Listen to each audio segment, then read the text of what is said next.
Hello, good evening, brothers and sisters. Good evening, Doc. Good evening, Doc. Brother Nabil, Brother Ramel, Sis May, hello, Sis Laarn, Hey, Doc. Brother Ken, Brother Kenny, Sis Pat, Sis Janet, Good and evening Sis po. Vanessa. Hello, Doc. Good evening sa inyong lahat. Welcome again. At sa mga nanonood ngayon sa Facebook. Okay. Tama-tama, 7 o'clock na. Start tayo, Brother Mel. Opening prayer Okay, tayo. Doc. Okay. Okay, mga kapatid, let us pray in the name of the Father, and of the Son, and of the Holy Spirit. Amen. Amen. Come, Holy Spirit, fill the heart of your faithful, and kindle in them the fire of your love. Send forth your Spirit, and they shall be created, and you shall renew the face of the earth. O God, who by the light of the Holy Spirit did instruct the heart of the faithful, grant that by the same Holy Spirit we may be truly wise and ever enjoy His consolations. Through Christ our Lord. Amen. Amen. In the name of the Father, and of the Son, and of the Holy Spirit. Amen. Amen.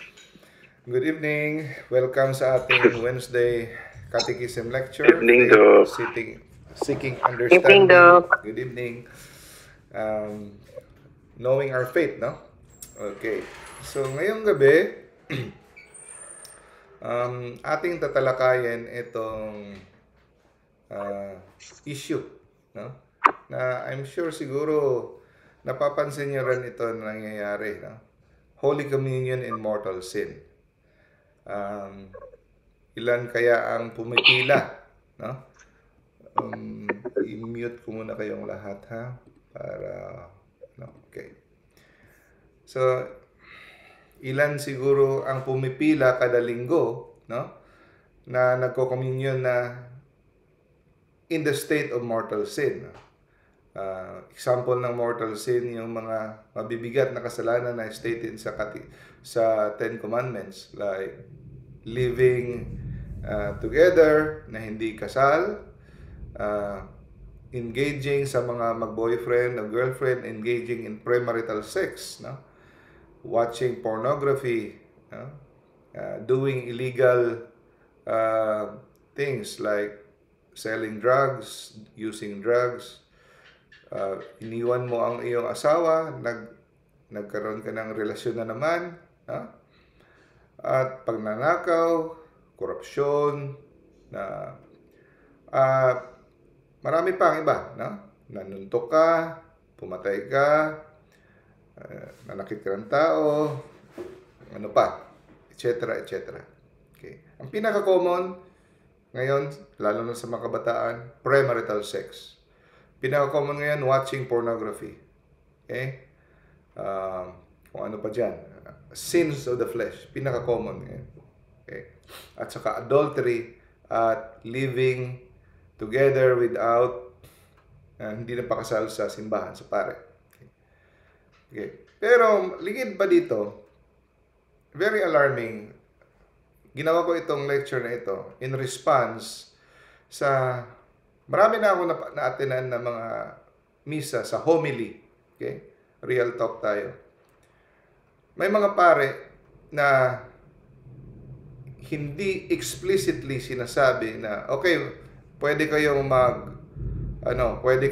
mag-receive ng Holy Communion kahit may mortal sin. Hindi nila sinasabi direktahan. Pero masisense mo na doon ang direksyon. Okay? Ilang beses na, sinasabi nila, ginagawa nila example, may isang parishioner pumunta sa akin, nag-confession, tinanong ko kung bakit, anong rason mag-confess, dahil daw meron siyang mortal sin. Tapos pinuna niya, sinabi ng pare, during homily,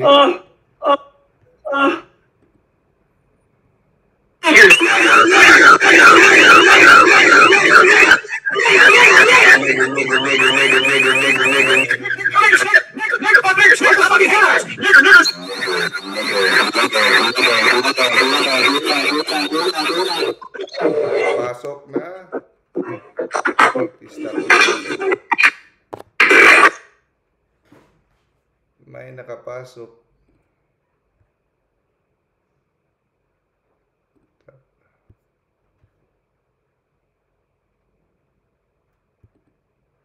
Okay.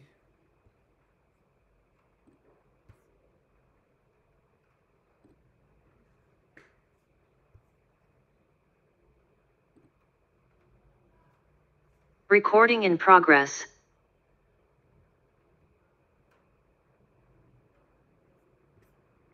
Hello. May nagsabotahe. Okay.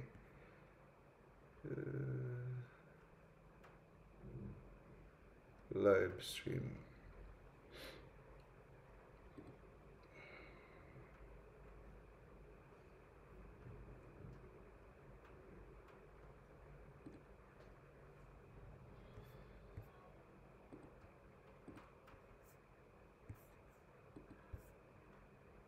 May nakapasok. Hello? Maririnig niyo ako? Yes. Yes, Doc. Yep. Yes, Doc. May nakapasok na Sino kaya yung nakapasok na yan? Diablo. May nakapasok na Diablo. Pag pumasok ulit, stop natin ulit. Hindi pa ako marunong tawag dito. Kahit stop mo yung video, nagpapatuloy pa rin. Grabe yung ano. Galing yung... Grabe, Doc. Okay. Yung kahit stop mo, i-click mo yung mute, hindi pa rin nag-function. That's Magaling. so bad. Ayaw yata ng demonyo, Doc. Magaling talaga siya, no? Magaling sila. Kahit i-mute mo, hindi pa rin gumagana. Ayaw yata ng demonyo tong lecture mo ngayon, ah. Galing, Yes. galing sa Diablo. Anyway, patuloy Okay, natin. Doc.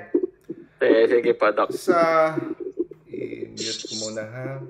Kahit nakamute ng lahat, pumapasok siya, no? Galing, ano? Sandali. Mute ko lang ang lahat. Para walang mga feedback. Okay. And then...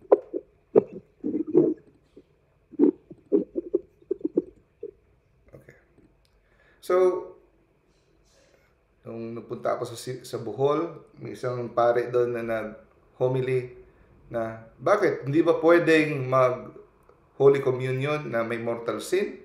Bakit kailangan yung ganon? I'm sure I don't know kung kayo na lang sa isipan niyo na lang, may mga homiling ganon. Nakakalungkot, pero hindi to tama. Okay? It doesn't mean na pare or obispo nagsasabi lahat ay tama. Kasi merong mga kagaya din ng mga doktor, ng mga pasaway, meron din sa loob ng simbahan na pasaway. Okay? Hindi sumusunod sa may mga abogado na korap, may doktor na korap, meron ding pare in history na korap at heretic. Sila ni Nestorius, no? Ni Arius, nila ni Martin Luther, Berengarius, at marami pang iba. Merong tinatawag na mga dissident theologians. Okay? Nangyayari yan. Kaya nga si Judas andun sa 12. Pinapakita na nakaka-penetrate ang Diablo. So, sinasabi nila na kahit may mortal sin ka, pwede kang receive ng Holy Communion. Okay? So, ang sinasabi, lahat dapat welcome. Hindi dapat natin binagbawalan ng iba, no? At may mga slogans pang sinasabi. Okay. So, saan galing ito? Itong mga idea na ito. So, una sa lahat, i-discuss muna natin kung gaano kabanal ang Holy Eucharist. The Holy Eucharist is the most sacred. Siya ang pinakasagrado dahil hindi lang sacrament ang hindi lang grasya ang tinatanggap natin. ang tagabigay mismo ng grasya ang tinatanggap natin, si Kristo. No? It is not merely a symbol. Okay? May pare na hindi ko, pabasahin ko mamaya ang comments, hindi ko masyadong makita. Okay. The Holy Eucharist is the most sacred and central mystery of the Catholic faith. No? Hindi lang siya simbolo. Hindi lang siya pagsalo-salo lang. No? Happy together, we're one family. But it is the presence of Jesus Christ. Okay? The bloody, blood, soul, divinity. Okay? Na inaalay ng mga iba ang buhay nila dahil sa Eucharist. No? Kino-cover nila pag may ibang mga saints na dinidesecrate. Sinishield nila ang katawan nila sa Eucharist. No? Ganon kabanal. No? So, sa Eucharist, no? According to Lumen Gentium 11, ano yun? Sa chat.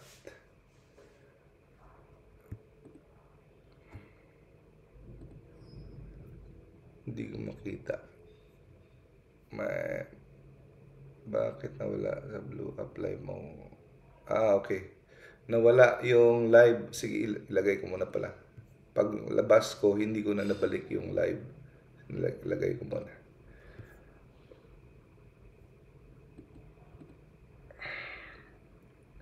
Live, nawala yung live.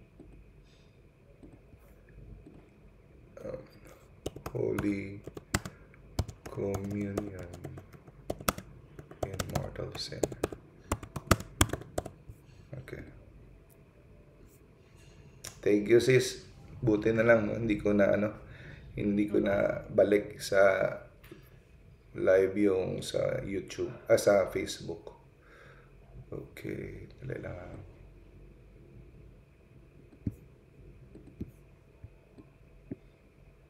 Okay. So, nagiging united tayo kay Jesus Christ during the time, no? When we receive the Holy Communion. Okay? So, kaya, it demands deep reverence, proper disposition, no? And sincere repentance before reception. Sabi sa Lumen Gentium. Ito yung pinaghuhugutan ng iba. Kasi alam mo, minsan, nagbabasa tayo ng catechism. Tapos, yung ibang pare pala, nagbabasa rin ng mga theological explanation sa mga contemporary na mga theologians. Maraming Catholic theologians, mga doctors, PhD, na nag-iisip din sila ng kanilang sariling mga explanation. Minsan, ang iba sa kanila hindi na sumusunod sa dogma at sa magisterial teaching. Okay? Nilalagay nila ang kanilang hypothesis as postulate. So dahil hindi ibig sabihin, dahil sinabi ito ng mind you from a person who studied theology, be careful, not all Catholic theologians ay tanggapin natin ang kanilang explanation. Maraming Catholic theologians na mga dissident, borderline heretics. Okay? Dahil gusto nilang maging novel, gusto nilang parang makilala bilang controversial ang kanilang statements, i-insert nila ito kanilang mga bagong theologies. Beware, sabi ng Bible, if anyone comes to you bringing new kind of teaching, no, do not listen to them. Let him be anathema, sabi ng mga apostles. Okay? So ito yung mga contemporary, ibig sabihin ng contemporary, mga bagong labas na mga theologians sa ating panahon na gusto sigurong sumikat. Ganon. No? Example nito ay si Cardinal Walter Casper. No? Siya ang isa sa pinaka-prominent advocate for compassionate approach. Sabi, mercy. Dapat bigyan natin sila ng yung sa mga divorced and remarried. Ganon. No? Example. Cardinal Robert McElroy. No? The church should welcome all baptized, lahat ng nabinyagan, regardless of spiritual status. Yun ang kanyang ano. So kung yung mga pare na nagbabasa nito at nilulunok lang nila at hindi sila na faithful sa official teaching ng simbahan dahil niisip nila pasay na yan, traditional na yan, wala na yan, lumang tugtugi na yan, no? Dito na tayo sa mga bago, dapat mag-update tayo sa modern times, mga ganon-ganon. Okay? Pinapakita ko lang sa inyo itong mga contemporary theologians na nagpo-propose ng pag-receive ng Holy Communion para sa lahat, kahit in the state of mortal sin. Ang quote ni Cardinal Robert McElroy, "The Eucharist is given not as a reward for the perfect, but nourishment for the weak."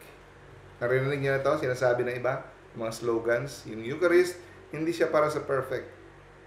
Totoo, wala namang perfect. Pero, may minimum requirement. Dapat buhay ka, hindi ka patay. If you're in the state of mortal sin, patay ang kaluluwa mo. So, lahat tayo hindi perfect, pero kailangan buhay ka. Yun ang minimum requirement. But as a nourishment for the weak. No? Magaling silang, yung tawag ko dito, serpentine semantics. No? Magaling silang maglagay ng statement nila na parang kaaya-ayang pakinggan dahil merciful, pero actually, sa mga hindi masyadong keen ang paningin, hindi makikita ang error dito. Maraming error sa statement na ito, no? So, una sa lahat, may minimum requirement na holiness. Hindi yung perfect, but may minimum requirement, which is we will discuss later. So, kaya pinopropose niya, kahit anong estado mo, dapat open siya sa divorce and remarriage, LGBTQ, etc. Isa pa si Cardinal Christoph Schönborn, no? So, argue niya that the pastoral mercy can override ordinary Eucharistic discipline. Hindi lang ito disiplina, it is dogma. It is doctrine. So, ma-override daw ang ating ordinary Eucharistic discipline kung mercy na ang uusapan. Charles A. Curran once censured. Ibig sabihin ng censured, parang dinisiplina ng Vatican to dahil may mga tinuturong mali, no? One censured moral theologian. Ang sabi niya, the church must trust the faithful old discernment. So, magbabase tayo sa tao kung anong kanyang discernment, no? Depende sa kanyang konsyensya. Hindi na magbabase sa objective truth. Ang view niya believes that people in objectively sinful situation like ng contraception, remarriage, no, still morally choose to receive if their conscience justifies it. Depende na sa kanilang conscience, no? Ang problema, ang conscience ay may tinatawag na malformed conscience, no? Conscience does not exist in a vacuum. It must be formed. Hindi yan, fino-form yan ng teaching ng simbahan. So, kung ang conscience mo erroneous, so, yun pala ang pagbabasihan. So, hindi pwede. No?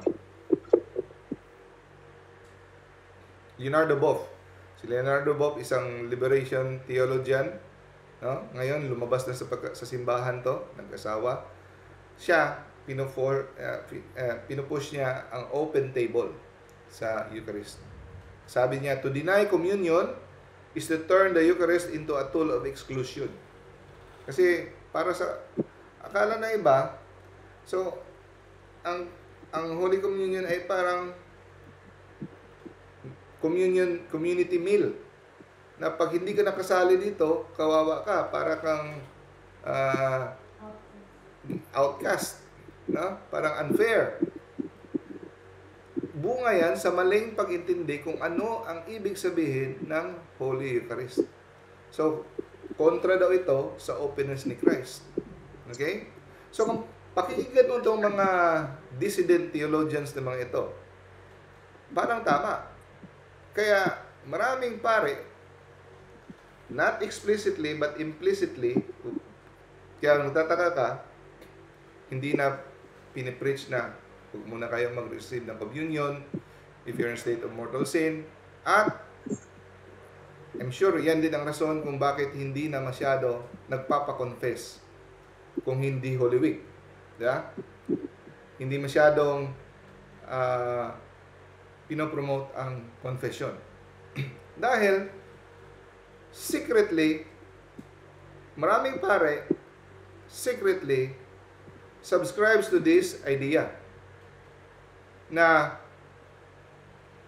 hindi dapat bawalan ang mga taong in a mortal sin na mag-receive ng Holy Communion dahil sa in the guise of the word mercy. Okay? Pero usisain natin kung ano ang perennial teaching ng simbahan. Hindi sa feeling. Binabase kasi natin sa emotion. Okay? Ano ang magisterial teaching? Praise be to God, hindi nagbabase kung sa opinion ng isang pare o isang obispo o anong teaching natin. Meron tayong official teaching. No? That is why, malaki ang matutulong kung meron tayong alam. Okay? Kasi pagdating natin sa langit, mga kapatid, pagdating natin sa langit, sa judgment in front of God, hindi tayo pwede, dahil sinabi kasi ni Father, pwede. May mortal sin ako, pwede. Hindi kasi sinabi ni Bishop, no. Truth is truth. No? Kung ano yung teaching. Meron tayong responsibilidad ng mga Katoliko na aralin ang ating pananampalataya. Okay? Hindi tayo pwede magtago sa likod ng sinabi ng isang pare sa homily. Kasi, kagaya sinabi ko, may mga doktor na mga palpak. May sundalo na palpak, may pulis na palpak. Sa simbahan may ganun din. Okay? So, while itong mga theologians na ito calling for openness sa Holy Eucharist, the official teaching remains. Ang sabi sa Catechism of the Catholic Church, the Code of Canon Law, anyone aware, alam mo na meron kang mortal sin na hindi mo pa na-confess, must not receive communion. Kahit sabihin, sinasabi ko ito kasi I'm sure maraming mga pare naririnig nyo, tapos sabihin nyo, gagamitin nyo ito na rason na ito yung backup ko. Kasi mapapanatag ng damdamin ko, pwede ako mag-receive kasi sinabi ni Father ganito. Sinabi ni Bishop. Wag.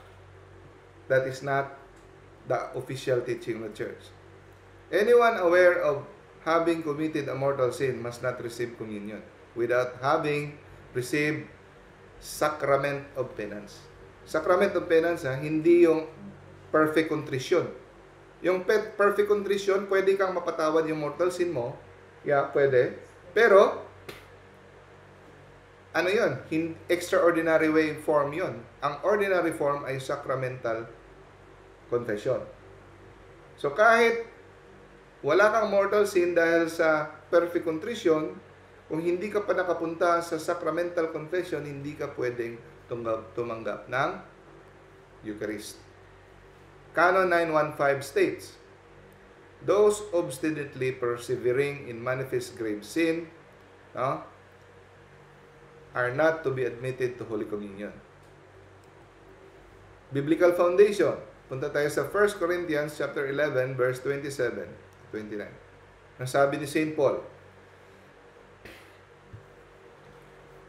whoever eats, therefore, eats the bread or drinks the cup of the Lord unworthily, will be guilty of profaning the body and blood of the Lord.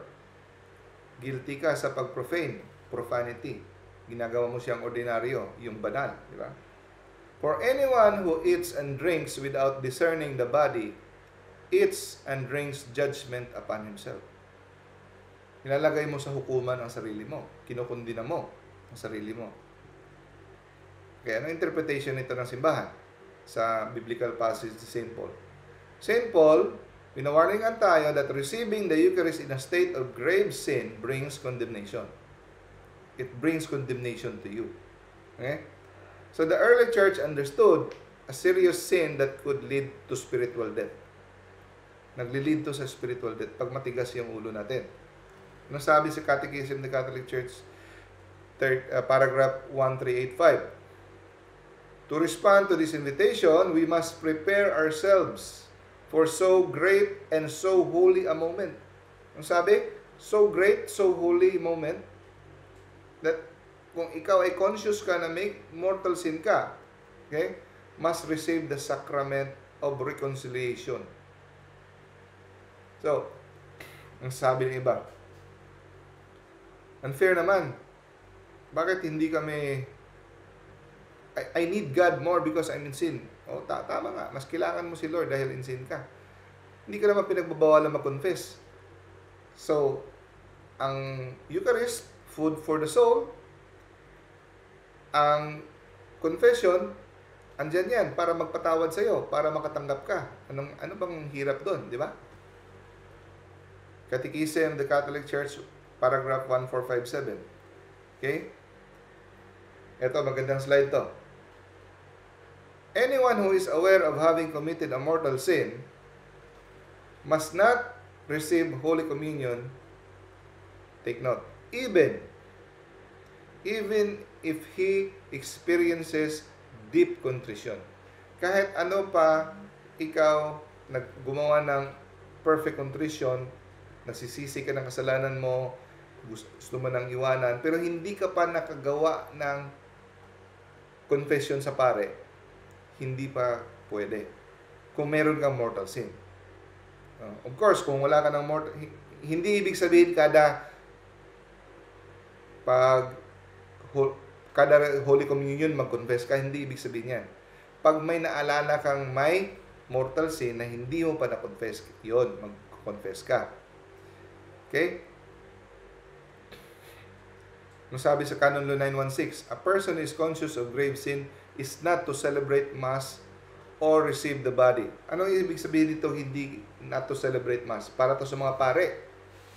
Ang pare, na sa tingin niya, meron siyang mortal sin, hindi siya dapat pwedeng magmisa. Pag nagmisa siya, he is doing condemnation to himself. Okay? Kung hindi pa siya naka-receive ng confession. So, we are not to judge kung sino may mortal sin. Alam na niya yan. Pero, pag ginawa niya pa rin yan, delikado siya. Okay? So, this canon binds ministers of the Eucharist, not just communicants. So, hindi lang tayo, pati ang pare. It binds them. Okay? Ang sabi ni Saint Thomas of Aquinas, great doctor of the church, sa Summa Theologica 3, quote 80, no? Aquinas teaches, the sinner who receives Christ in the Eucharist does not unite himself to Christ. Di ba, anong ginagawa mo during Eucharist? Nag-iisa kayo, nakikipag-isa kayo, no? You are uniting yourself to Christ. No? There's no space between you, you are united. So, ang taong in the state of mortal sin does not unite, but rather commits sin of sacrilege. Sacrilege, napakabigat na kasalanan ng sacrilege. No? Inaalipusta mo ang katawan ni Kristo. Para mong niyuyurakan, dinuduraan. Yun ang katumbas niya. Sige, sasagutin ko to yung mga mga questions sa chat later, ha? Okay. I-remind nyo ako, baka makalimutan ko. Sige. Ipanglagay nyo yung mga question nyo sa chat. Okay. The Fathers of the Church, ano sabi ng Fathers of the Church? St. John Chrysostom, sabi niya, hindi ko kayo pinagbabawalan na mag-approach sa altar, na receive, but I am forbidding you to approach carelessly. Sabi niya, not all are fit to partake the sacred table. So taliwas talaga sa mga sinasabi ng mga contemporary theologians. No? Saint John Chrysostom sabi niya, he that is not pure must not draw near. Okay? Homily niya ito on Matthew, warding against sacrilegious reception. Ang sabi ni Saint Augustine, he who eats the body and drinks the blood of Christ unworthily eats and drinks his own condemnation. So, there's a need for repentance before receiving it. Ang sabi ni Saint Cyril of Jerusalem, approach the Eucharist with fear and trembling. May panginginig at may takot. Ganon kabanal ang hinaharap mo. Remember the Ark of the Covenant? Pag hindi ka high priest at nahawakan mo, papatayin ka ni Lord. No? So, Ark of the Covenant pa lang yan. Paglalagyan pa lang yon ni Kristo. Paglalagyan. How much more Christ Himself? No? Approach the Eucharist with fear and trembling lest you receive condemnation instead of salvation. Okay? Hindi natin nakikita. Hindi natin namamalayan.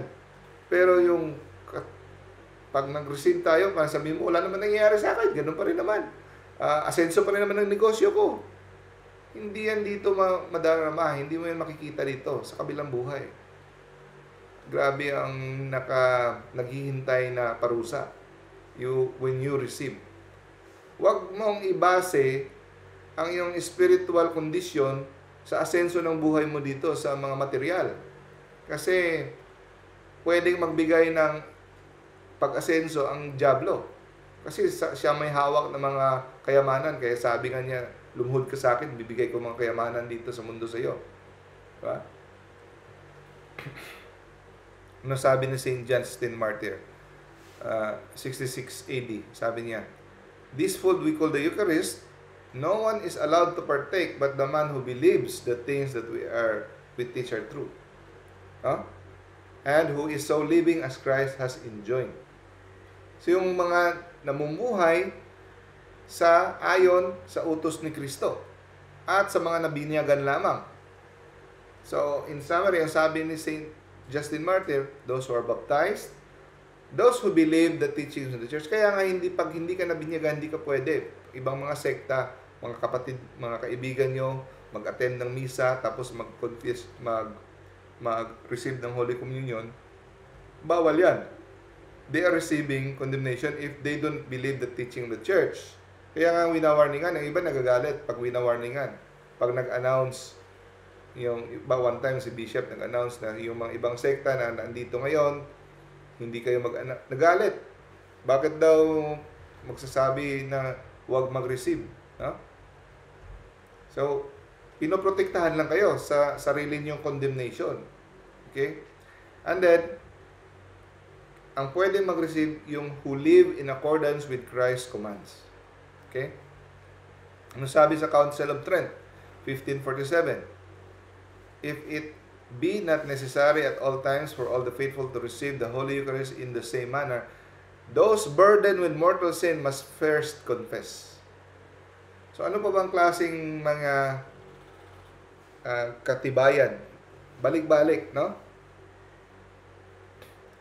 So, theological reasoning. Anong rason kung bakit pinagbabawalan? Mortal sin, anong nangyayari sa mortal sin? Pag gumawa ka ng mortal sin, namamatay ang iyong kaluluwa. Di ba sa binyag na buhay, dahil natanggap natin ang sanctifying grace, nawawala ang sanctifying grace. Ano ang sanctifying grace? Father, Son, Holy Spirit, tumitira sa iyong kaluluwa. Nakatira siya. The Holy Spirit, the Father, Son, Holy Spirit, you're the temple of the Holy Spirit. Nakatira sila, doon sila tumitira. Pag gumawa ka ng isang mortal sin, lilisan sila. Paano mo i-receive si Christ? Iwala si Christ sa iyo. A person who commits mortal sin na hindi nagrepent, sinong naghahari sa kanilang kaluluwa? Sinong humahawak sa kanya? Si Satan. Okay? Pagmamay-ari ni Satan ang taong he is in the state of mortal sin. Kaya nga, sa deliverance and exorcism, hindi pwedeng ang mga ministers, hindi pwedeng mag-exorcism or deliverance in the state of mortal sin. Kasi, sino ang boss mo if you are in the state of mortal sin? Si Satanas. Tapos sabihin ni Satanas, boss mo ako, tapos utos-utusan mo akong lumayas, gugulpihin kita. Di ba? Holy Communion is just, hindi yan simbolo lang, but a real participation in Christ. Okay? So, bina-violate mo ang integrity of the sacrament, no? And it is a sin of sacrilege. So, you're promoting false mercy. Pag gusto mong, hinahayaan mo ang mga tao na mag-receive ng Holy Eucharist in the state of mortal sin. No? Ano ang totoong mercy? Ang totoong mercy ay, eto, pag ikaw ay nag-confess, papatawarin ka ni Lord. Yun ang mercy. Confession is always available. Confession is always available. Bakit ka magsi-shortcut? Diba? Bakit ka magsi-shortcut? Ba't gusto mo mag-avail ng Holy Communion na meron namang sacrament na handang tumulong sa iyo na burahin ang kasalanan mo? Diba? Pag hinayaan mong mag-communion ang tao na in a state of mortal sin, nagbibigay ka ng wrong signal. Ang sinasabi mo, repentance is optional. So, ang moral truth ay naging flexible. Okay? So, sinasabi nila parang eksklusibo, elitism, parang nagdi-discriminate, no? So, hindi yan is about elitism or discrimination. It is about reverence and truth. Okay? Huwag tayo magbase sa emosyon. No?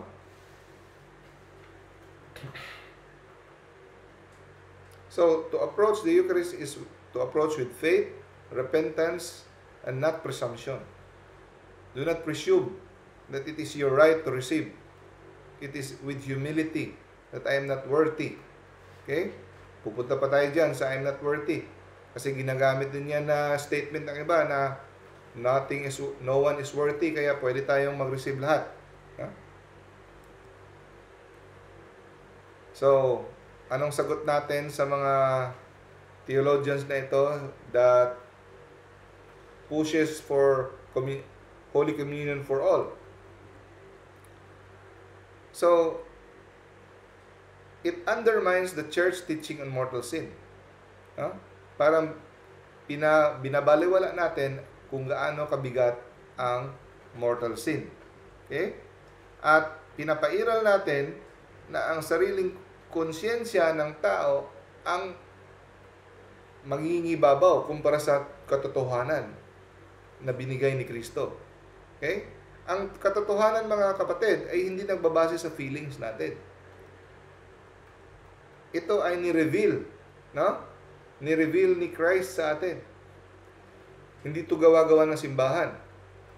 At it does not change. No? At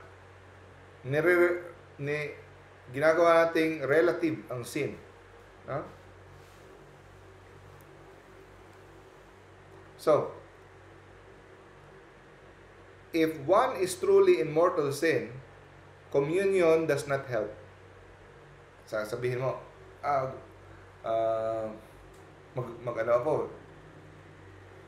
mag-receive ako ng Holy Communion dahil gusto kong gumaling sa aking kasalanan, gusto kong maging strong. No, hindi yan makakatulong sa iyo kung mayroon kang mortal sin. Mas lalo kang mapapasama, mga kapatid. Mas lalo kang mapapasama. Okay? Merong sakramento na binigay si Kristo. Confession. Yun ang makakatulong sa iyo. Okay? Kaya nga, eto, basahin natin sa 1 Corinthians 11. So for those who eat and drink without discerning the body of Christ, eat and drink judgment on themselves. That is why, tingnan niyo yung naka-orange, that is why many among you are weak and sick, and a number of you have fallen asleep. Meaning ng fallen asleep, namamatay. May nakakasakit. Dahil tanggap ng komunyon in a mortal sin. Kaya ang iba sa inyo, sabi ni St. Paul, nagkakasakit, yung iba namatay. Okay? But, if we were more discerning with regards to ourselves, we would not come under such judgment. Okay? So, ang nangyayari dyan, we are sending a message that repentance is optional, no? Pero nagko-contradict ito sa sabi ni Kristo. Sabi ni Kristo sa Mark chapter 1 verse 15, repent and believe in the gospel. Si Saint John the Baptist, 'di ba, siya yung nauna kay Kristo? Before si Kristo mag-start na kanyang preaching, nag-preach si Saint John the Baptist. Sabi niya, prepare the way of the Lord. Repent, for the kingdom of heaven is at hand. Pinapasisi niya ang mga tao ng kasalanan dahil andito si Kristo. No? Diyan mo makikita na bago natin tanggapin si Kristo, repent. Kasi siya ang naghahanda sa daan patungo kay Kristo. Bago ka pumunta kay Kristo, magsisi ka. At ano pang problema sa ganitong posisyon? It contradicts scripture and apostolic practice. Huh? The apostles never presented Eucharist as unconditional. Never. Okay? Hindi unconditional. Dapat merong repentance. Christ forgives the sinner. Okay? Christ forgives the sinner, but always calls to conversion. Anong sabi ni Jesus? I do not judge you. Yung iba, mga theologian, dyan lang hangga, pinuputol nila. I also do not judge you, yung babae, yung caught with adultery. Pero hindi nila sinasabi yung dugtong. Anong dugtong? Go and sin no more. I do not condemn you also, but go and sin no more. So, yung inclusion without repentance, nagre-risk tayo ng holiness is optional. No? At nililito natin ang mercy sa indulgence to sin. No? Ini-emphasize nila ang mercy na rason for giving communion, mercy. Pero huwag kayong maniwala. No? Galing sa diablo yan. False mercy yan. Okay? Ang totoong mercy leads to healing and conversion. No? Not na kinukonsinti mo na manatili sa kasalanan. Not enabling someone to remain in sin. Sabi ni Saint Thomas Aquinas, mercy without truth, puro ka lang mercy, hindi mo pinipresenta ang katotohanan, is the mother of dissolution. By offering sacraments without repentance, we may offer false mercy. Sin against hope yan. No? Presumption of mercy. Sin against hope, that is mortal sin. Meron sin against faith, sin against hope, sin against love. So, ang presumption of mercy is false mercy. No? Is sin against hope. Pinupurol natin ang konsensya natin. Pwede nating ipurol, pwede nating patayin ang ating konsensya. Will lead to spiritual complacency. Number 4, it replaces objective truth with subjective conscience. No? Pinapairal natin ang ating feelings. No? Kumpara sa turo ng simbahan. Conscience must be formed by divine law. No? Ang Ang sabi ni Saint Pope John Paul II, ang conscience does not create moral truth. Ang conscience natin hindi siya ang gumagawa ng moral truth. It only recognizes it. Ha? Tinatanggap niya ang moral truth. Hindi niya ini-establish. So, ang pwedeng magkakamali ang conscience pag wala kang alam sa turo ng simbahan. So, it needs catechesis, repentance, and formation. Hindi sacramental permission. Number 5, it leads to sacrilege. No? So, ano yung sacrilege?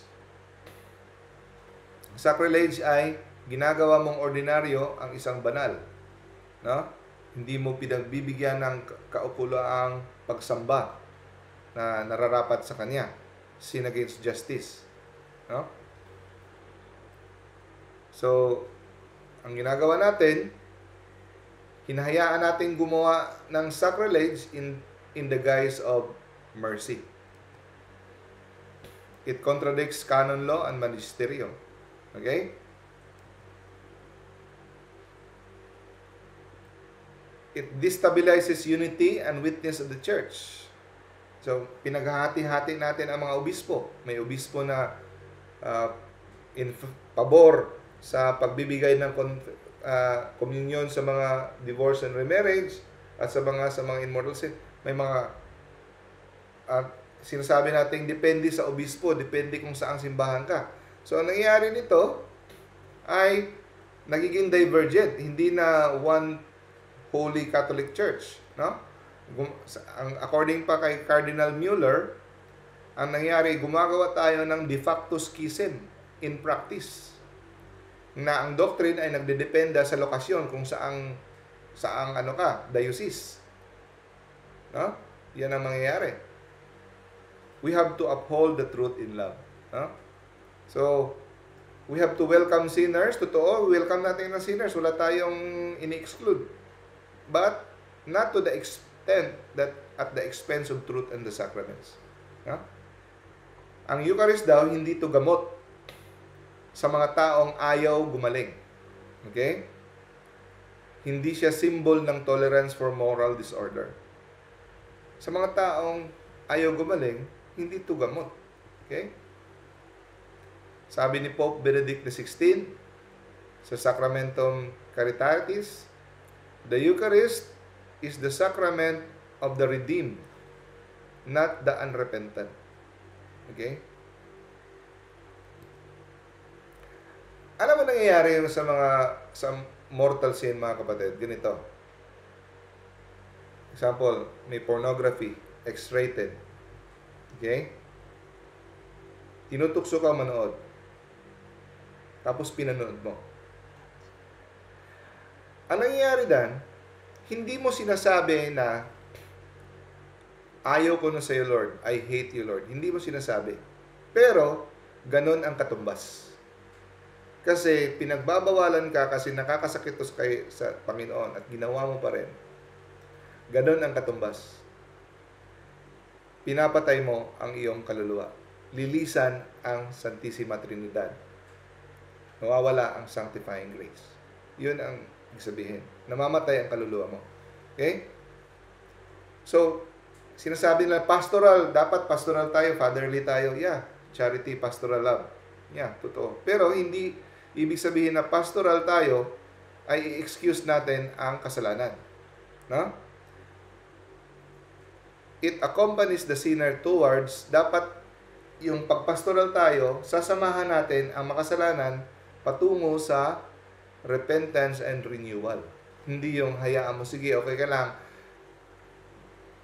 Di ba?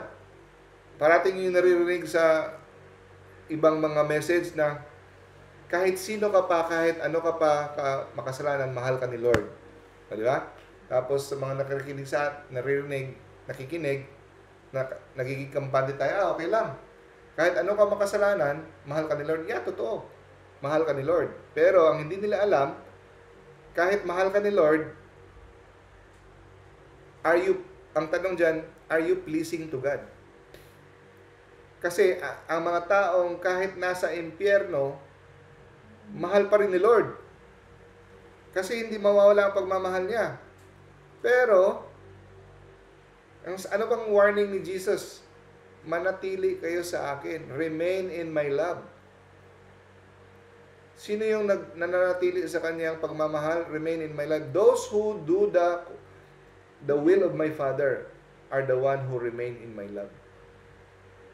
Ganun. Okay? Hindi unconditional.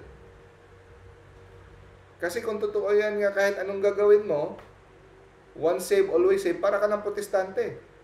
Pero sad to say, may mga paring nagpipreach niyan. No? Nakakalungkot. Habang nakikinig ako sa mga ganong homily, kumukulo ang dugo ko. No? And I pray also. No? Kasi naawa ko sa mga taong malilihis ang landas.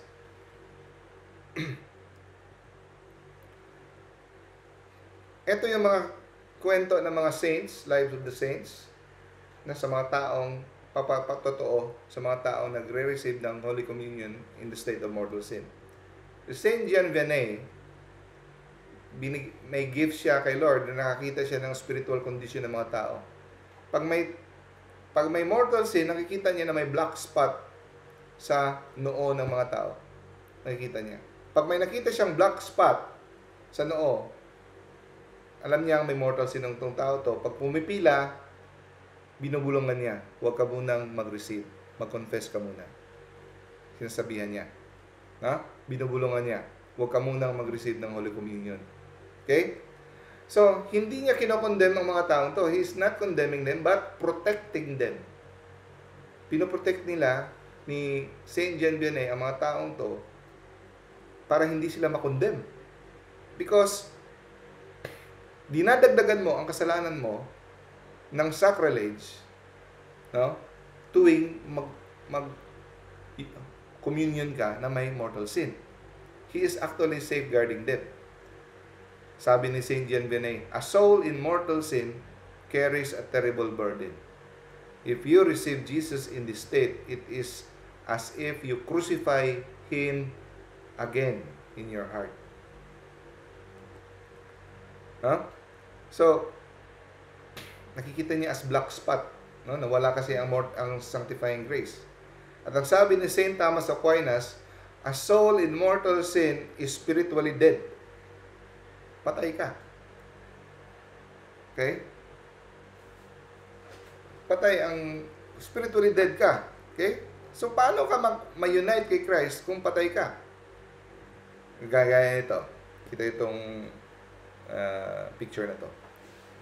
So, souls without sin can receive Holy Communion, parang pagkain. Yung sick people in venial sin, pwede pa rin. Pero pag patay ka, may isang pare, no, sa kanyang preaching. Sabi niya, kahit daw makasalanan ang tao, kung ikaw, ama, may anak ka, kahit anong kasalanan pa ng anak mo, pag tuwing kainan, tatawagin mo yan. Hindi mo yan pagbabawalang kumain. Di ba? Sarap pakinggan. Oo nga pala, no? So, mag-receive tayo ng Holy Communion kahit anong kasalanan natin, kahit dahil sa ganong analogy. Pero, ang counter ko dyan sa analogy na yan, ganito. Paano mo tatawagin ang iyong anak na kumain kung patay na siya? Okay? Okay, kahit anong makasalanan yan, tawagin mo, okay? Pero pag patay siya, dahil yan ang estado ng tao na sa mortal sin, patay. Pag lumapit yan na patay, bumangon sa hukay, takbo ka na lang, zombies na yan, di ba? Paano mo tatawagin ang anak mo kung patay siya? Marami kasi hindi nakakaunawa at nakakaintindi kung ano ang estado ng tao na in state of mortal sin. So, priestly role as a guardian of the Eucharist. So, ang mga pare, obispo, guardian sila ng Eucharist. Custodian.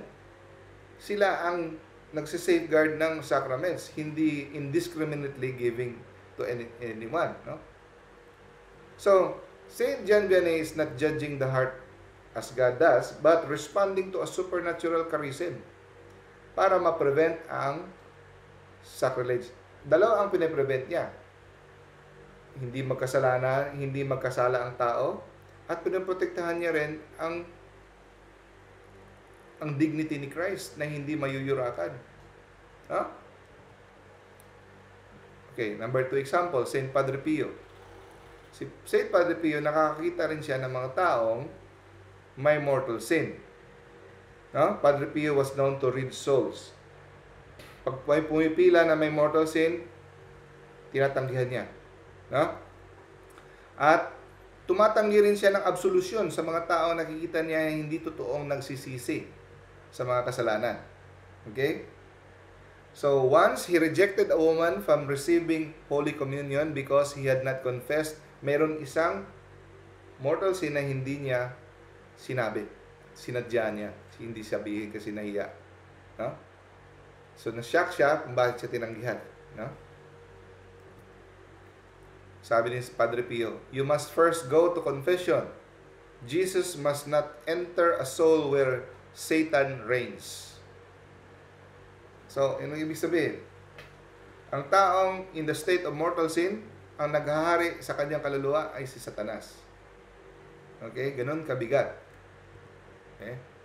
Sabi ni Saint Faustina Kowalska, no? Si Jesus daw ay nalulungkot every time na may lumalapit na no? She also witnessed a person receiving unworthily, so Jesus turned sad and silent. Saint Catherine of Siena, no? Ang vision niya nakita niya a soul receiving communion while in a state of mortal sin. Sa vision niya, ang host naging itim at naging mabaho. Ang sabi ni Jesus sa kanya, that soul is dead. Though my body enters, kahit pumasok ang aking body sa kanyang bibig, hindi makakapasok sa kanyang puso.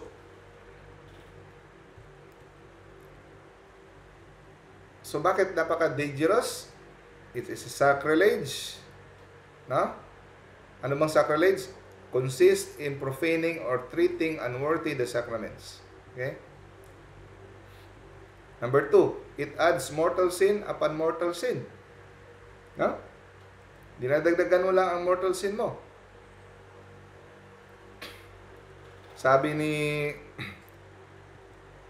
Saint Thomas of Aquinas, no? A man who receives this sacrament in mortal sin commits sacrilege. At ano pang nangyari? Akala mo magkakaroon ka ng lakas para madaig mo ang iyong kasalanan? Hindi. Mas lalo kang magiging batugan. Mas lalo kang magiging matigas ang ulo mo at lalo kang titigas ang puso mo na manatili sa kasalanan. Ang sabi dito, instead of receiving grace, the sinner commits another mortal sin and hardens his heart further. Mas lalo kang mananatili sa iyong kasalanan. Bakit binantayan ng kirubim ang hardin na hindi makapasok si Adan at saka si Eva para hindi sila makakain sa tree of life? It symbols Eucharist. Kasi pag kumain sila, mas lalo silang titigas ang puso nila.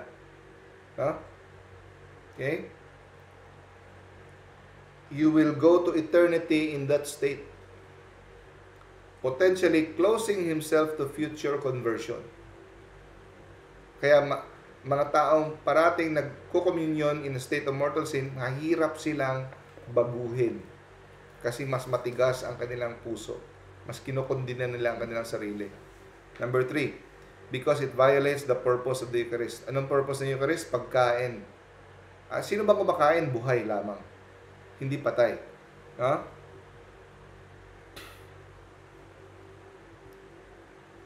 Number 4, it offends Christ deeply. Sinasaktan natin masyado lang labis ng labis si Kristo. Parang ni-welcome mo sa iyong bahay ang isang taong papatay sa iyong asawa. Alam mong papatay sa asawa mo, pinapapasok mo pa sa bahay mo. Welcoming a guest while plotting against him. Okay? Andyan si Kristo sa bahay mo. Alam mong may papatay kay Kristo, pinapapasok mo. Parang gano'n. At para kang si Judas Iscariot, na hinahalikan mo siya pero may plano kang gagawing masama sa kanya. No? Unworthy communion is a spiritual betrayal, just like Judas Iscariot. No? At napupurol ang iyong konsyensya. No? Mask the seriousness of sin. False sense of spiritual security. Nagkakaroon ka ng false sense na spiritually secure kasi nagko-communion naman ako, ganito, mas lalo kang nabubulag. Okay? So, ito yung analogy. Pag nag-receive ka ng Eucharist in the state of mortal sin, ginagamot mo ang sugat na napuno ng nana, umiinom ka lang ng gamot, pero hindi mo nililinis ang nana, hindi mo dinidressing, hindi mo tinatanggal yung patay na ng balat. Hindi mo nililinis. So, mas lalong napapasama. If you apply medicine without cleaning the wound, no, without confession, it not only fails to heal, but may trap the infection inside, making it worse. Okay? So, ini-invite mo si Christ sa isang bahay na ang naghari ay ang dyablo. Okay? Ano ang mangyayari sa mga pare at obispo na hinahayaan nila ang pagkokomunyon sa mga taong may mortal sin? They risk being guilty of sacrilege and cooperation in sin.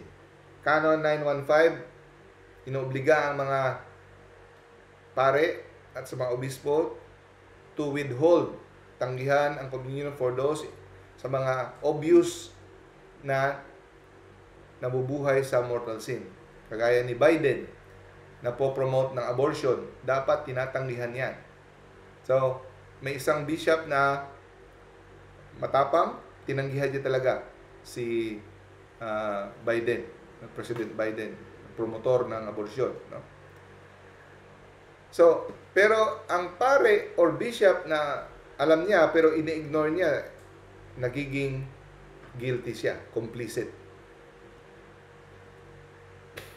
Catechism 1868, ang kasalanan ay isang personal na gawain.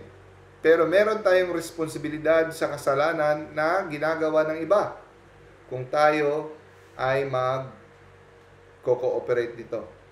By administering the Eucharist to those in mortal sin, the minister shares in their sacrilegious act. So nakaka-share sila ng mortal sin. Delikado.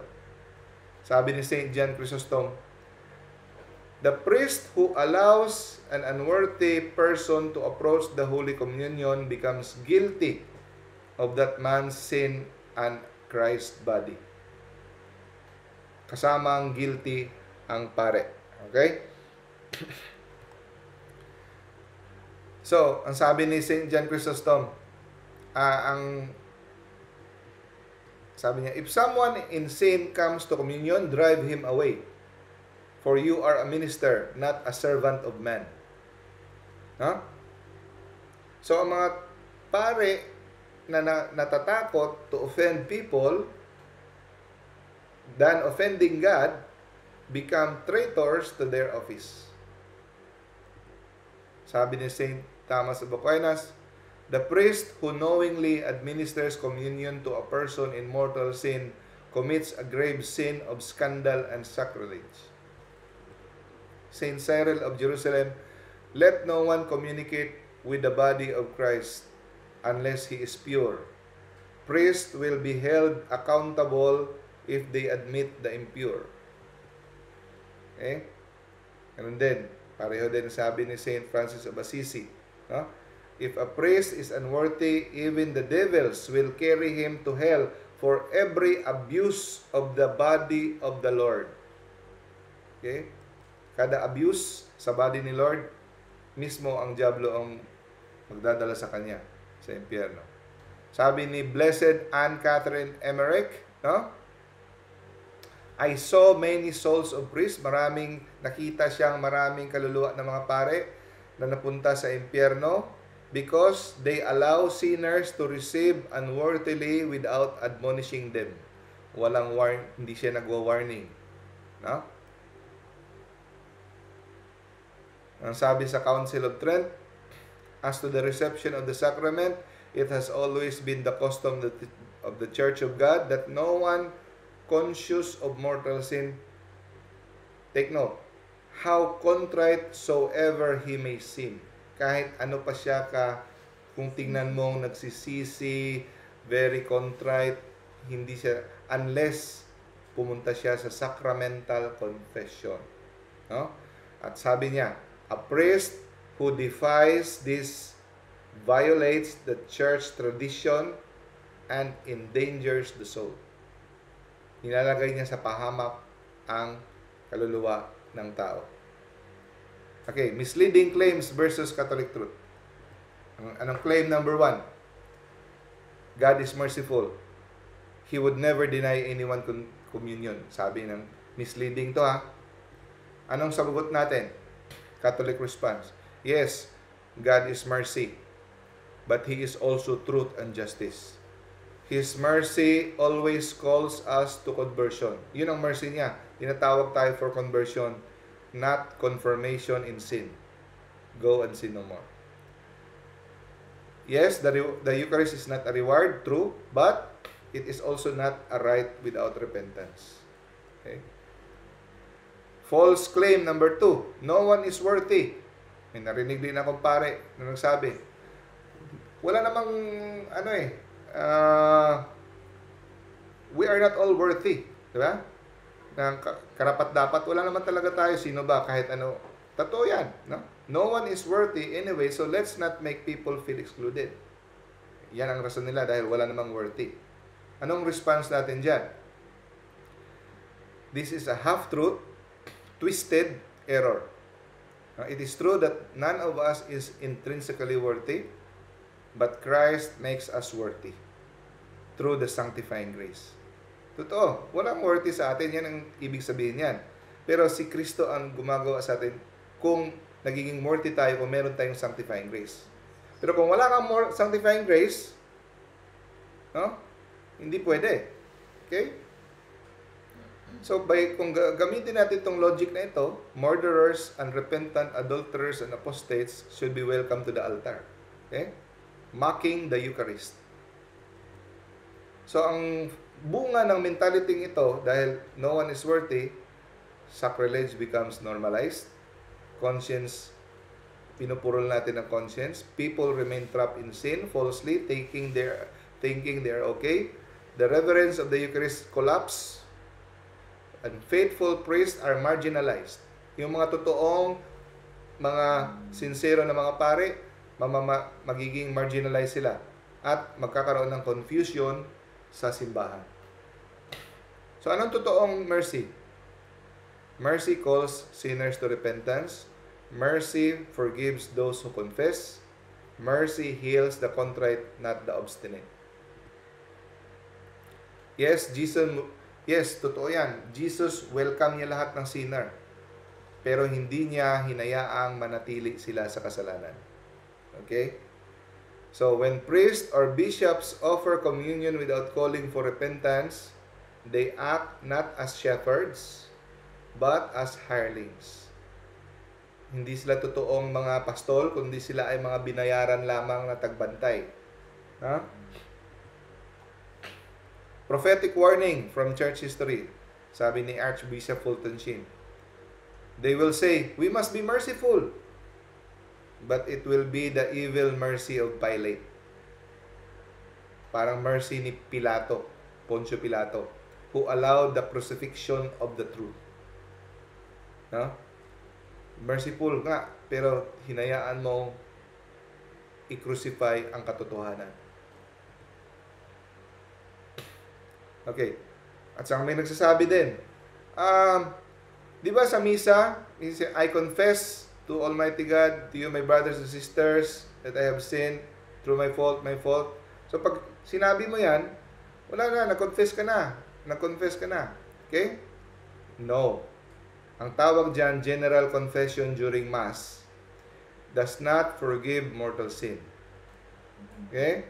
Anong na-forgive dyan? Venial sin lamang. No? it can forgive venial sin if said with true contrition, but not mortal sin. Bakit? Mortal sin requires sacramental confession and absolution, sabi sa Catechism 1457. Sacramental absolution dapat, hindi yung sa misa na general confession. Anong nangyayari sa penitential act? Ang tawag dyan, penitential act sa simula ng misa, di ba? I confess to Almighty God, no? Is part of the liturgy.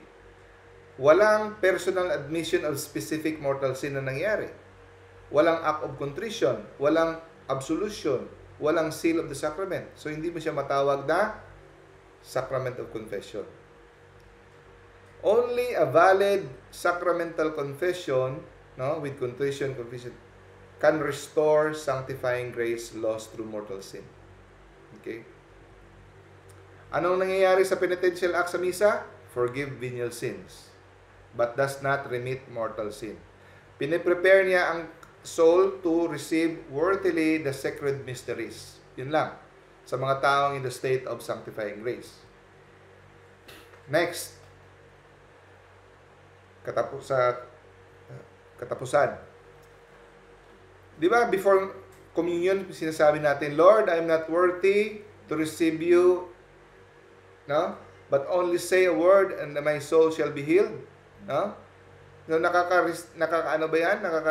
Pwede naman tayo tumanggap kasi I'm not worthy? No.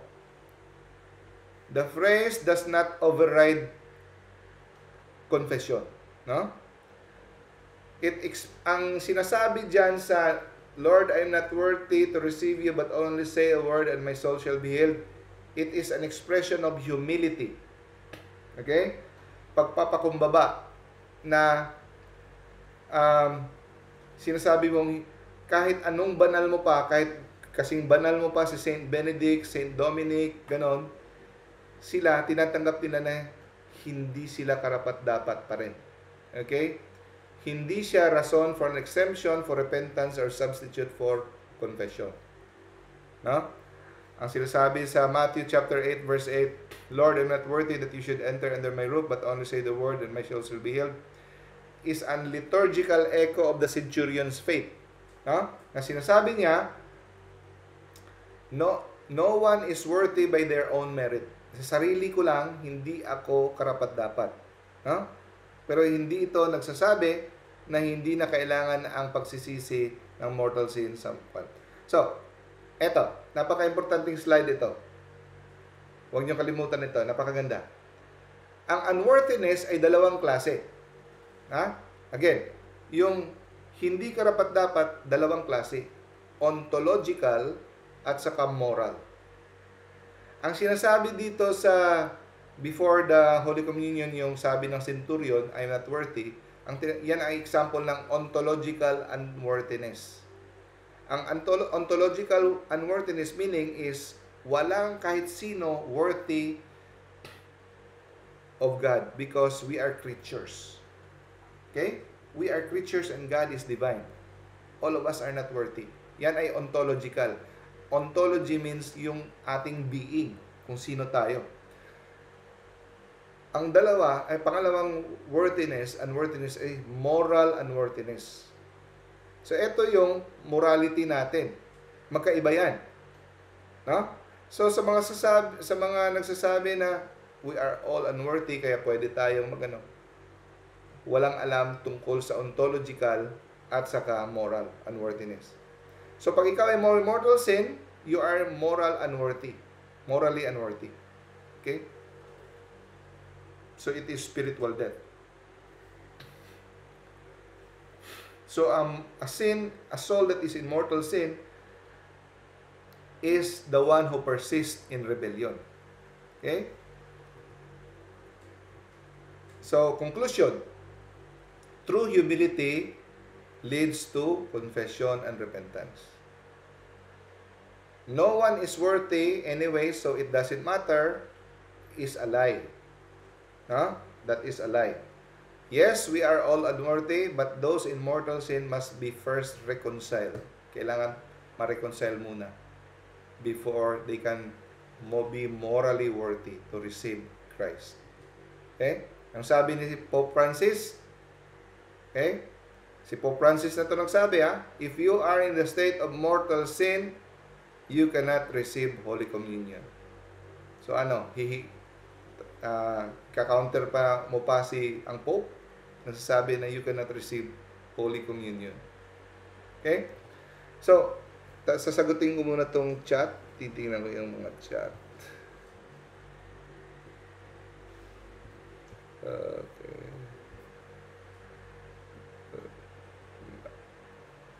May pare din, Dok, na wala daw makakapigil sa kanya sa pagkain ng karne sa Biyernes Santo. Sinabi niya talaga sa homily niya.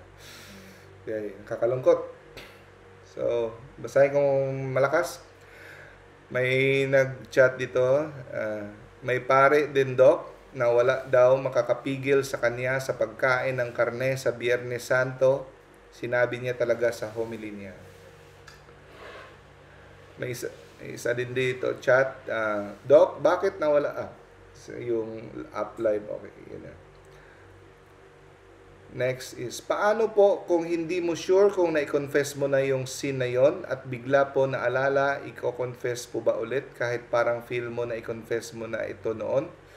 Okay, pag ganyang sitwasyon, pwede ka pa rin mag-receive ng Holy Communion kung honest mistake talaga na nakalimutan mo, no? Sabi sa guidelines, you don't have to go back immediately. Sa next confession mo, be sure na masabi mo yung nakalimutan mong sabihin. Okay? So, ang sabi nga kung duda ka kung mortal sin ba yun o hindi, sa tingin mo parang hindi naman, pwede ka pa rin mag-receive ng Holy Communion. Pero kung sa tingin mo talaga ang through the catechism at may duda ka na mortal sin, to be safe, wag. No? Pero kung nakalimutan mong sabihin sa confession, pwede ka pa rin mag-receive kasi honest mistake, hindi mo naman sinadya na hindi sabihin. Okay? Sa next confession, sabihin mo kung ano yung nakalimutan mo. Good evening, Doc. First time ko. Hello, Sis Macy. Maka-attend sa live ng FB. Thanks. So grateful. Welcome, sis. Okay, what about member of Mason? You know and see him receiving the communion. What is the best way to do?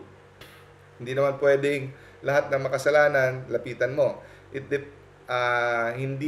depends sa sa degree ng iyong relationship. Pag may relationship ka sa kanya, kaibigan mo, pwede mo siyang sabihan in a loving way.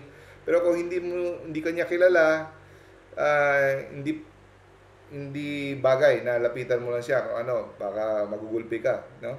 Kung may mas malapit ang relationship mo, meron kang responsibility, mas malaki ang iyong responsibility. Okay? So, yun, mas maganda kung pwede magkaroon kayo ng relationship, kaibigan mo siya, magiging hindi mo siya masabihan. Okay. What about the spiritual communion? Di man naka-receive ng sacrament pero ang spiritual communion naman.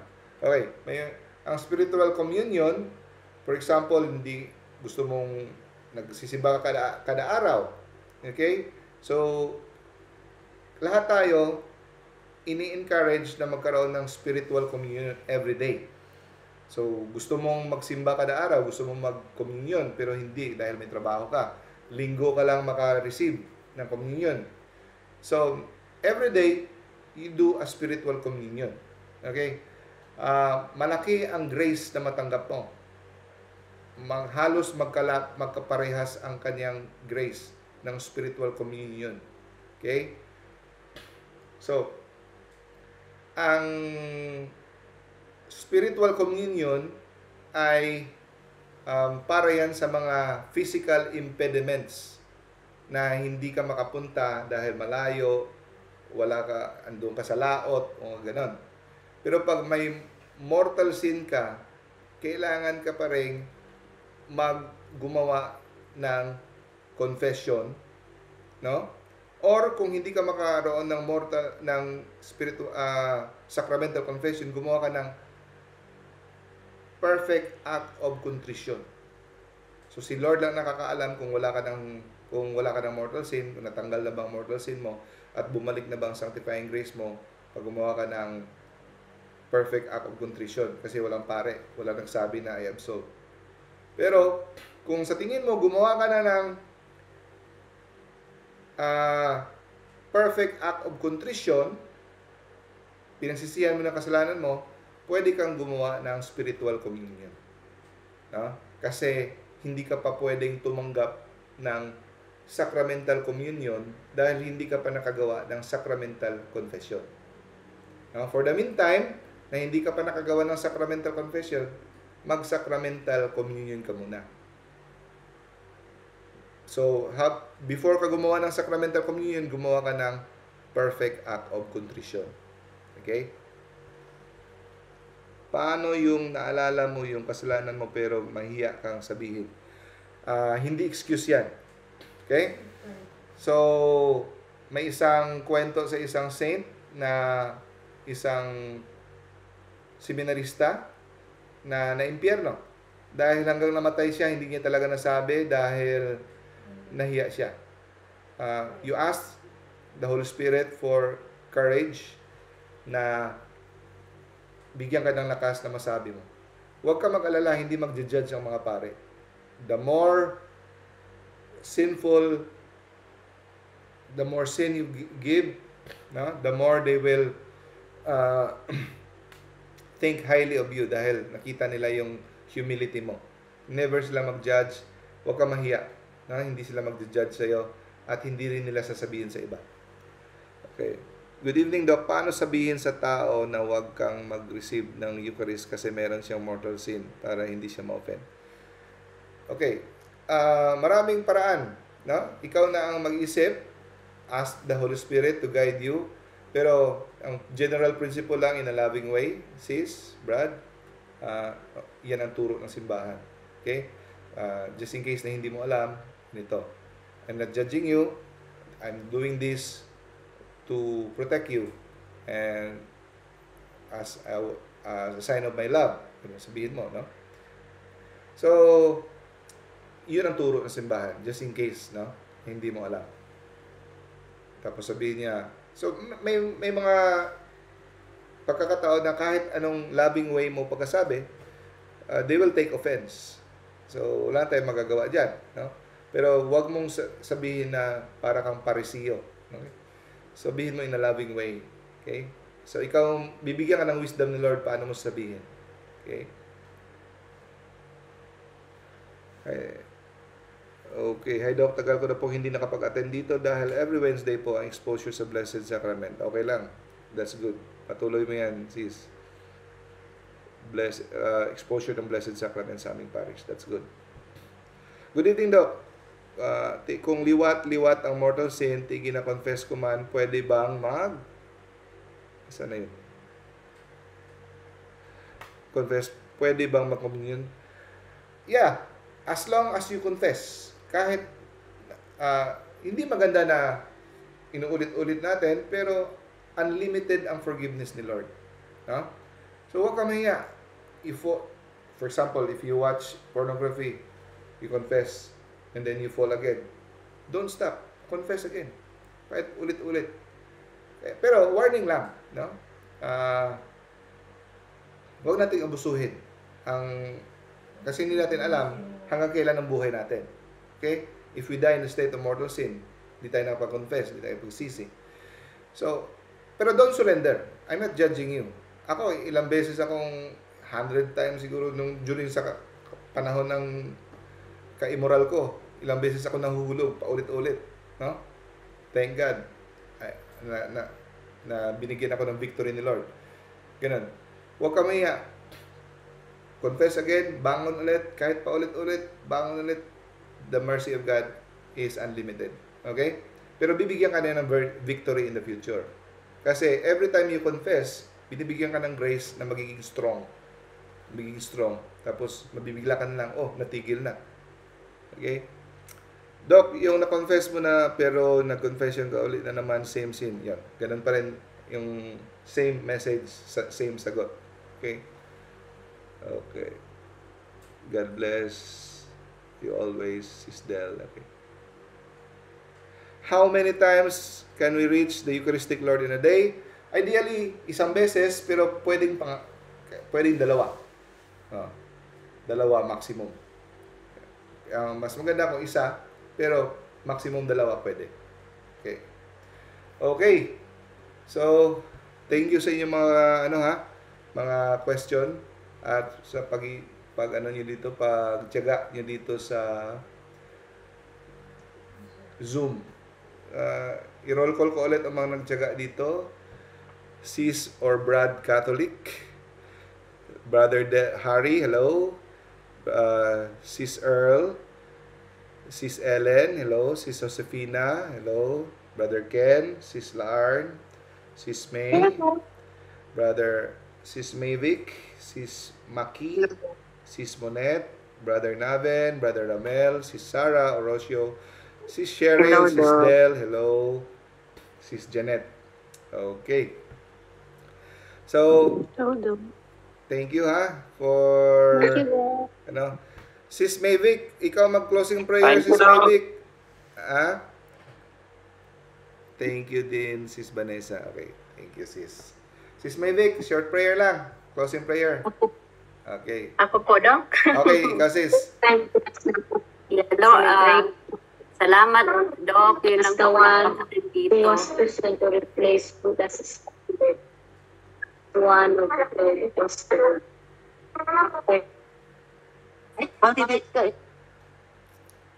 Nawala yung microphone mo, Sis Mavic.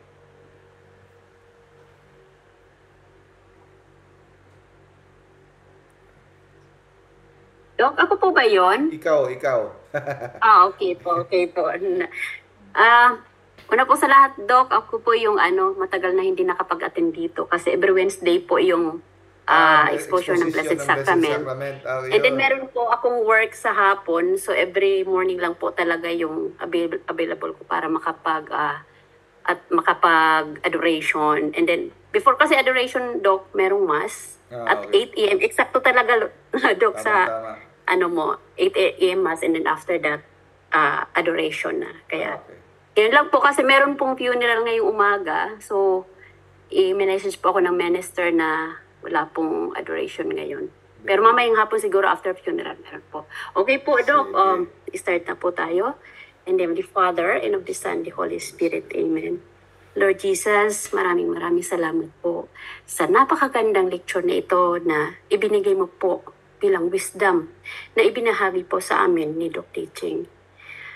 Ipinagdarasal ko po ang kanyang buhay, naway bigyan niyo po siya ng malusog na pangatawan. Ilayo mo pa siya, Lord, sa anumang kapahamakan at sa mga taong may masamang intensyon sa kanyang buhay. Kaya kanyang ipinaglalaban po ang iyong salita. Lord, naway bigyan niyo po kami ng grasya, ng lakas, na maisa pang buhay namin, tunay naming maunawaan ang iyong mga salita. At salamat po, Lord, sa pangunawang ibinigay mo po sa amin sa pamamagitan ni Doc Teaching kung paano po namin mairerespeto o magagamit, matatanggap ng maayos ang iyong banal na katawan at dugo. Panginoon, naway lagi mo po kaming protektahan dahil ang temptation ay nandiyan palagi sa aming buhay. Kahit na po kami, Lord, patuloy na nagko-confession, pero nararanasan namin ang temptation ng diablo na kung saan kami inaakay niya patungong impyerno. Hinihingi po namin ang iyong protection. Balutin po kami ng iyong banal na dugo. Amen. Remember, O most gracious Virgin Mary, that never was it known that anyone who fled to thy protection, implored thy help, or sought thine intercession was left unaided. Inspired by this confidence, I fly unto thee, O Virgin of Virgins, my Mother. To thee do I come, before thee I stand, sinful and sorrowful. O Mother of the world incarnate, despise not my petitions, but in thy mercy, hear and answer me. Amen. In the name of the Father, and of the Son, and of the Holy Spirit. Amen. Thank you, Lord. Thank you, Sis Mavic. Salamat Okay. po. Thank you, But, Doc. next week, Thank you, Doc. wala Thank you, tayong Doc. live lecture Thank you, next Doc. week. Thank you. Thank you, Doc. Thank you. Thank you po. Thank you po. Sige, bye-bye. Bye, Doc. Thank you. Bye-bye. God Yes, Doc. bless. Thank you. Bye. Lagyan ko kita. Nadlo ko ato ganina. Oh, No? Grabe. stop na lang ako. Stop. Pagtanaw